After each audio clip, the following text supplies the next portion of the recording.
Hello everybody, my name is Alan Nolan. I'm an illustrator and I'm a writer, and I write and I draw books for kids. Books like Connor's Caveman, like Finton's 15, and the Sam Hannigan series for the O'Brien Press. I have a new book coming out in September with the O'Brien Press, and it's an historical novel, hopefully hysterical too, set in 1858 in Dublin City. So I am dying for you to read that. And speaking of reading, I'm here for Ireland Reads, thanks to Fingal Libraries, because I absolutely love reading, and I am definitely going to squeeze in a read on February the 25th. That's the day we all have to squeeze in a read. And I'm probably going to read this one here, which is one of my favourite books from childhood. It's The Twits by Roald Dahl. I just absolutely love it. So to celebrate Ireland Reads and to remind you to squeeze in a read on the 25th, with Fingal Libraries, because Fingal Libraries have so many books. You can get all sorts of books down there. You can get my books, get Roald Dahl books. There's books by brilliant Irish authors. There's books by international authors as well. So get down to the library, get yourself a book and squeeze in a read on the 25th. But to celebrate that, what I'm going to do is I'm going to read to you some of my favourite book. One of my favourites anyway. It's called Finton's 15.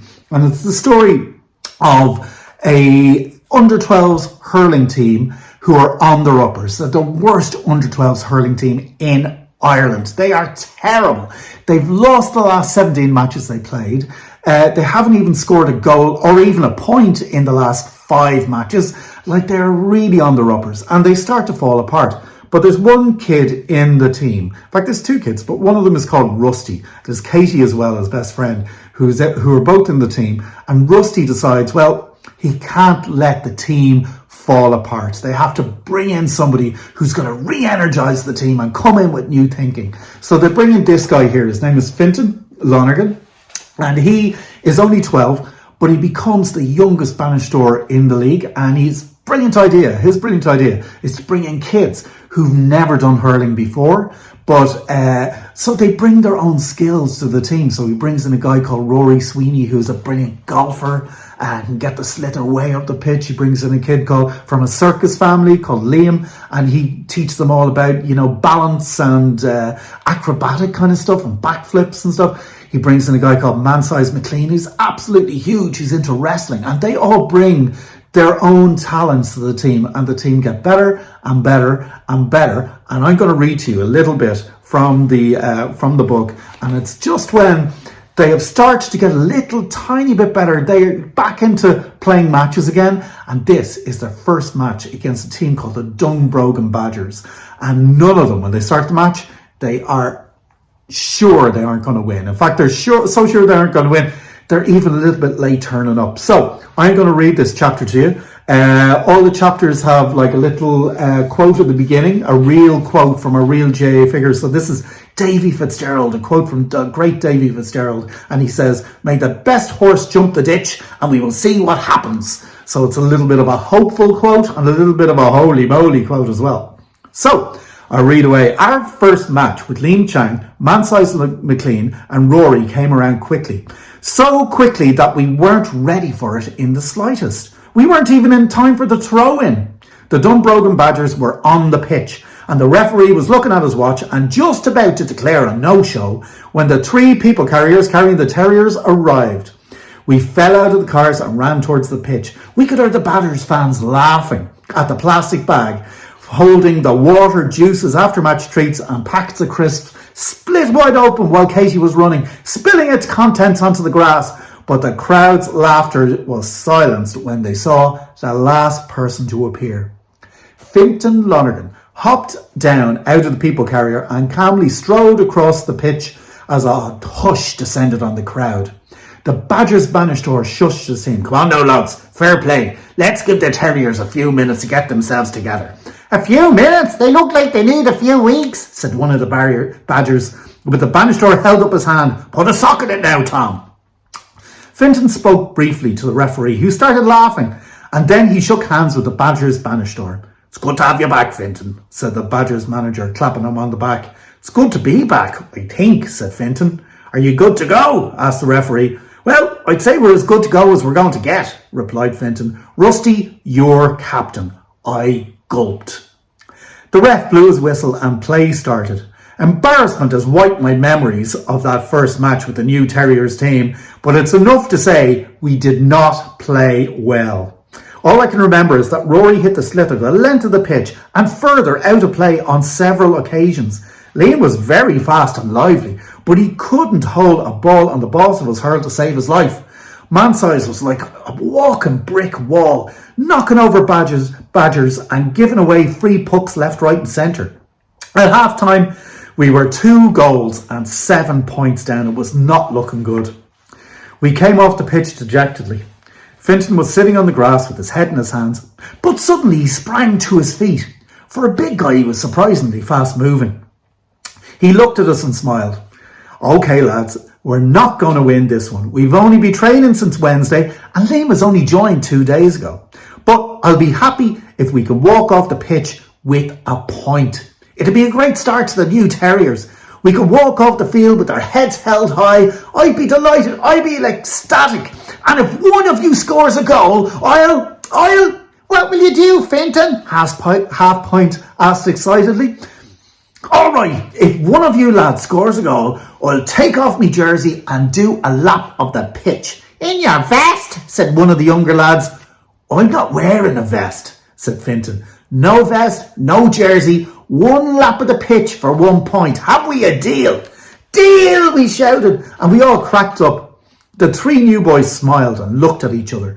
I laughed and jumped up, ready for action. "Come on, you're on, Finton. Come on, lads, let's give it a lash." The second half went a bit better. We were still very sloppy. Liam Chang crashed into the immovable slab of muscle that was man-sized McLean and had to sit down for a few minutes until his head cleared. And iPaddy kept tripping over his own feet while marking his more nimble opponent, landing awkwardly on his backside more than a couple of times. But we were all smiling and we had actually forgotten that we were losing the game. All we could think of was getting the point that would make Finton have to live up to his promise. I tried to marshal the troops as best I could, but the 3 new guys were inexperienced, although enthusiastic, and the younger guys were all about 6 inches shorter than even the smallest Dunbrogan Badger. I looked over at Finton on the sideline. He and Katie and Ollie were on either side of him, but he looked worried. He was biting his nails. I wondered if he was regretting his rash decision to do a jerseyless lap if we scored a point, especially as the last game we had played in, the last game he had actually been to, he was bullied about his weight. Mind you, it didn't look as if we were about to score anything, so it looked like he was safe enough. But when I watched the Terriers on the pitch, I realised for the first time in a long time, they were actually starting to have fun. They knew we hadn't a hope of winning, but they were all having a great time chasing that point. The game had turned into exactly that, a game, not a battle. When we stopped worrying about how we were playing, our passing started to improve. We were defending better, stopping the Badgers from getting any more points or goals of their own. Man size was magnificent, so big that no one was getting past him, a natural defender. We were seconds away from the final whistle when iPaddy passed the sliotar to me. I caught it neatly and whacked it up ahead blindly as fast as I could and as hard as I could. It fell by pure chance directly into the path of one of our youngest players, a squirt called Phil Tutty. Well, he was almost half as small as Half Pint. And Phil swung his hurl, made contact, and sent the sliotar spiralling high up and over the Badgers' crossbar. We had a point! Ha! Phil Tutty was more surprised than anyone. He hadn't even got a touch of the ball at all in the game until that moment. The official's arms went up, signalling it was a clean point, and the final whistle blew. The Terriers' fans erupted in cheers. Well, I say erupted. There was only Katie, Ollie, and a couple of the mums and dads that drove us. The team ran up to me and we all hugged, laughing with exhaustion and relief. It was like we had won the match. In fact, 1 point felt better than a win. This is the first time we had enjoyed a match for as long as any of us could remember. Finton joined us on the pitch and wordlessly he removed his jersey.